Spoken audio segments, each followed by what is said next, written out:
Hi everyone, Melissa here. It's day 14 for the LD Vid 30-day challenge. And yes, I'm cheating. I am recording this after day 13's, but I'm going to prefer to call it a life hack at the moment because I know I'm going to be pretty busy in the next few days, and I want to make sure that what I'm delivering to you is not rushed. Yesterday, we talked about the global goals and the global goals in relation to my work and how I align my work to that. The first of the global goals in summary that I spoke to you about was quality education, and specifically the target 4.4, which is increase the number of people with relevant skills for financial success. Now, it's defined as by 2030, substantially, increase the number of youth and adults who have relevant skills, including technical and vocational skills for employment, decent jobs, and entrepreneurship. Now, I'm going to extend that to also personal and social skills because we need to work on those as well. And as I mentioned, the Institute for the Future in particular talked about the future skills that we need, especially if, we're having more AI and automation and all of these kind of future of work, perfect storm elements coming into play.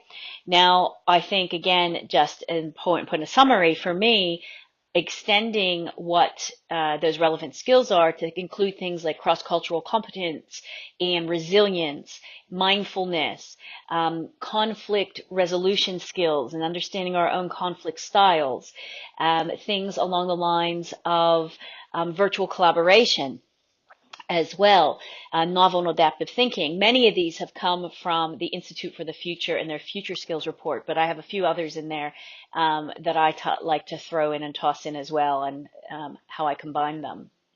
Anyway, so moving on, today I want to talk to you about the goal number 8, which is also important to me, which is decent work and economic growth. Now, for me, the tail end of 4.4, the target where it talks about employment, decent jobs, and entrepreneurship, that's directly linked then for me to goal 8, right? So goal 8 is decent work and economic growth. And the little description here says to promote sustained, inclusive, and sustainable economic growth, full and productive employment, and decent work for all. Now, we can look at this at the macro level, but I think we can also look at this at the micro level, as we can with any of these goals. So, I mean, if we're working for large organizations that can directly feed into these on a bigger level, by all means. But many of us are working for ourselves or in a position where we can impact change, but what's in front of us, right?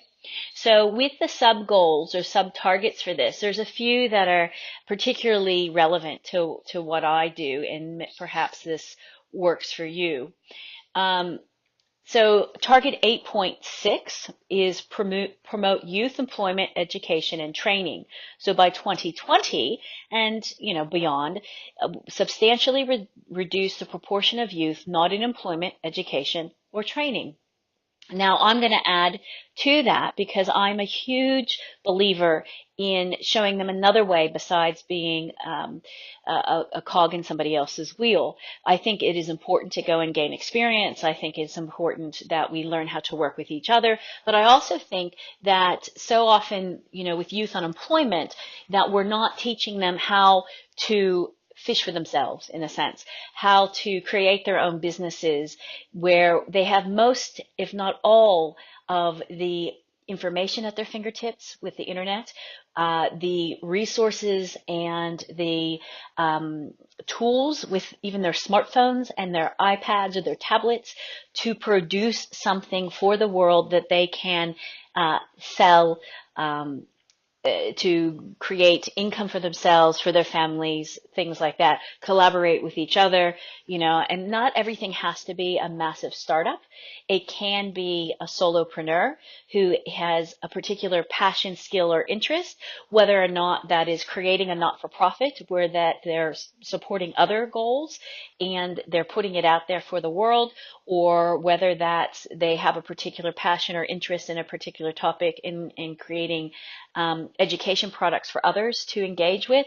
There's a number of things that can happen there. And because I have so much experience working with 18 to about 30-year-olds in particular, beyond the work that I've done with corporates and e-learning and things. I see it time and time again. And so often the conventional wisdom is, okay, go to school, get a good education, and go work for someone else. Well, that model worked once upon a time, and that was the way out of your current economic situation. That was the way out for me.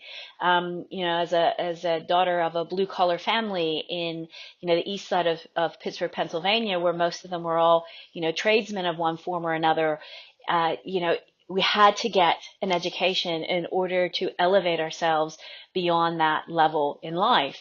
And it was absolutely true. And I'm a huge proponent of education. But I think there's also now, with the technology and the means, other ways, other journeys, other routes to a really good life for people, both personally, professionally, economically, and things like that. So if we continue to teach our kids and our students that that's the only route, is to be the cog in somebody else's wheel, or that you have to get enough experience before you can go out on your own, as opposed to getting the experience while you're going out on your own and making sure you have the right mentors along the way, then I think we're doing them a injustice. So some of the programs that I've been working with and on, and I was saying, one of my clients is Central Queensland University, the Sydney campus, is that we've created a Pathways to Success program to expose them not only to the skills that they need if they want to go and work for someone else, but the kinds of things that they want to think about if they want to go out on their own, and to help reduce the risk in doing so, and how it can be done incrementally while they're also perhaps working for someone else in whatever capacity. So I don't think it's an all or nothing situation where it's just about, reducing or increasing, I should say, youth in employment, traditional employment, education, and training. I think there's so much more that can be done outside of the conventional. All right. So for me, my work is very much in line with those two things. The quality education in terms of getting people the future skills that they need, both those who are in whatever level or area of their career that they're in, to take them and future-proof them for the future, or provide people with the skills to go out on their own, right? To have the confidence and the resilience and everything they need to venture forth in that way. So I'm hoping you're starting to see how certain global goals or subsets or sub-targets, if you want to call them, start to align with each other in the work that I'm doing in terms of learning and development and the target audiences that I primarily service. But also I challenge you to think about how your work aligns with particular global goals, both based on your interests and your career, and where and what you can do to expand that alignment in the microcosm that you have control over, right? We're not all going out there creating huge global organizations that are making massive change in one fell swoop. But I do believe, and I think the idea of the whole goals is that if we're each doing our part in our microcosms, and where we can then collaborate with each other to expand those efforts, right? Because we get farther together the more we collaborate. We shouldn't knock it, right? We shouldn't knock each of our efforts as we have the impact and the influence around us. So until next time, food for thought, and have a blessed day. Bye.